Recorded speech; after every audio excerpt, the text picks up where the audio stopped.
Assalamualaikum warahmatullahi wabarakatuh. Bertemu lagi di channel Aryadin. Kali ini saya akan membagikan soal persiapan Pritas PPG PGSD, yaitu TPA atau tes potensi akademik, yaitu bagian sinonim atau padanan kata. Ini sesuai dengan kisi-kisi yang ada di webnya Kemdikbud ya ini ya. Ini bagian satu, dan saya ucapkan selamat bagi yang terpanggil untuk mengikuti Prites PPG tahun 2022, dan bagi yang belum, tetap semangat.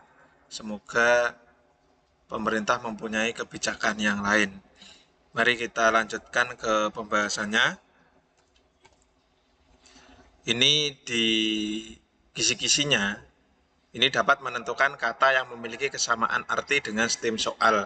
Jadi di sini nanti semuanya 10 soal adalah persamaan kata.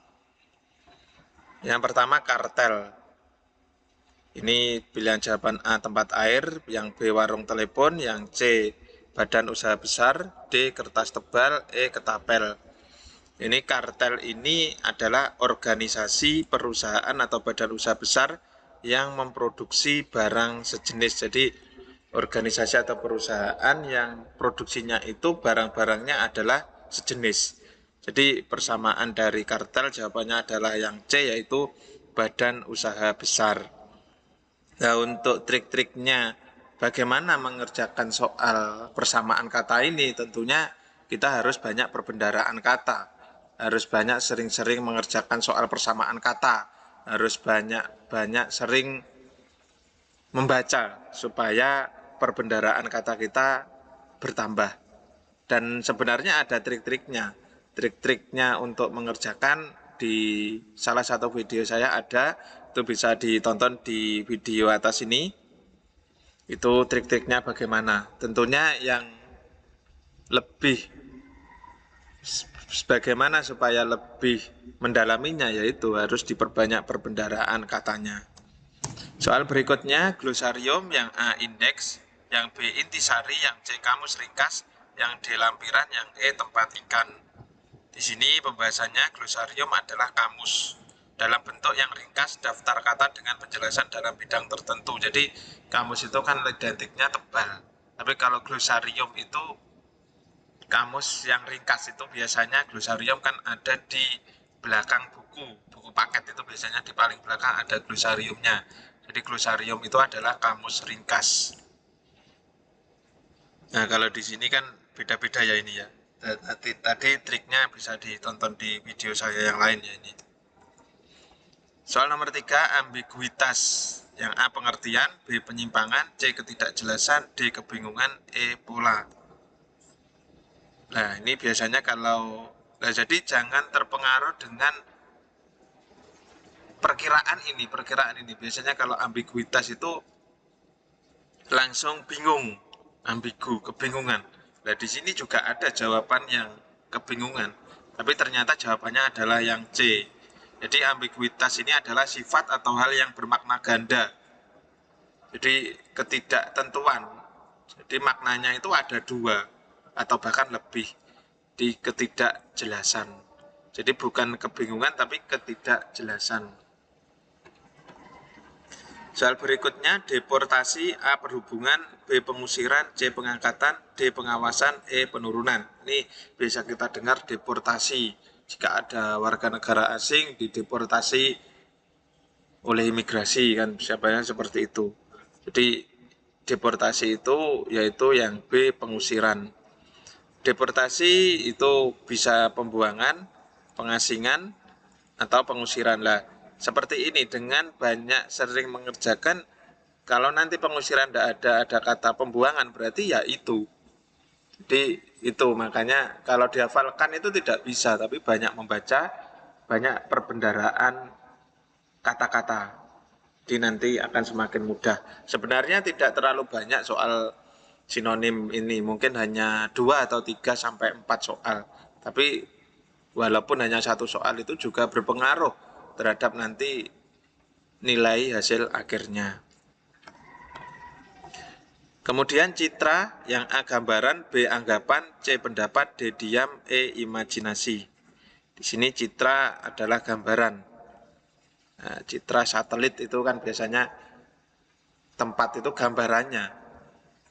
Saya di Google Map, Google Earth itu. Gambaran yang dimiliki orang banyak mengenai pribadi, perusahaan, organisasi, atau produk. Jadi citranya bagaimana? Oh, citranya buruk. Berarti gambarannya itu buruk. Seperti itu.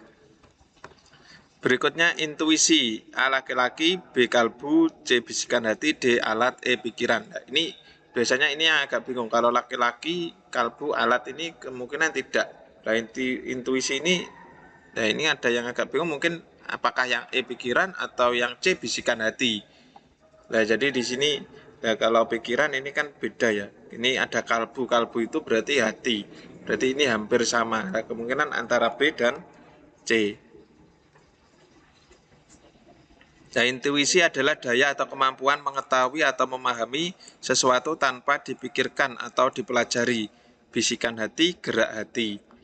Jadi intuisi itu bukan dari pikiran, tapi dari perasaan gerak hatinya.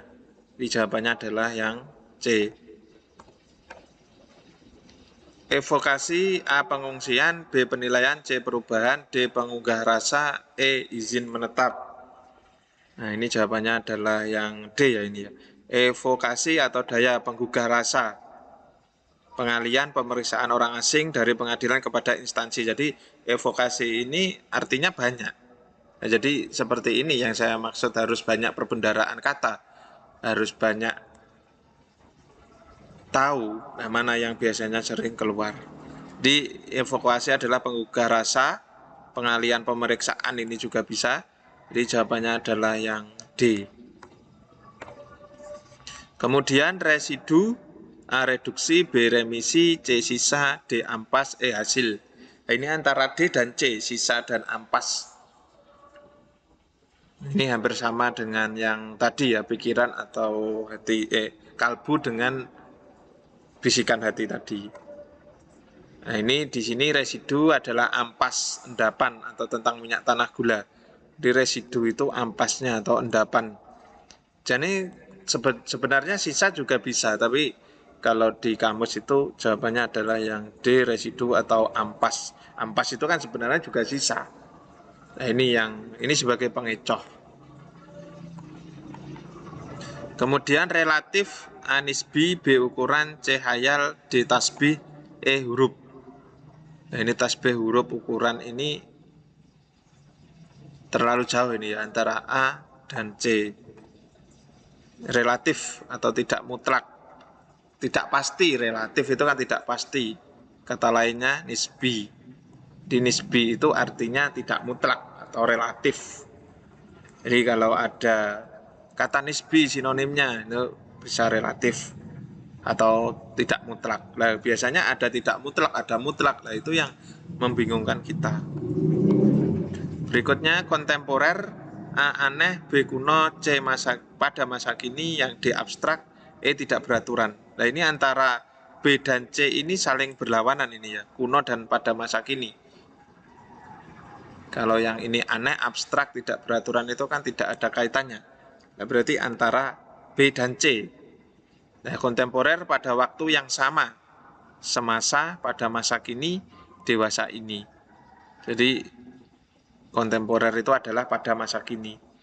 Nah, ini bisa saja kalau terjerumus jawabnya kuno juga bisa. Jadi banyak-banyak latihan. Bagaimana triknya? Banyak-banyak latihan. Ini kan tidak menghitung, tapi harus teliti. Cukup sekian penjelasan dari saya, ada kurang lebihnya saya mohon maaf. Untuk soal-soal yang lain bisa disimak di channel ini, jangan lupa untuk subscribe. Saya kira cukup sekian. Wassalamualaikum warahmatullahi wabarakatuh.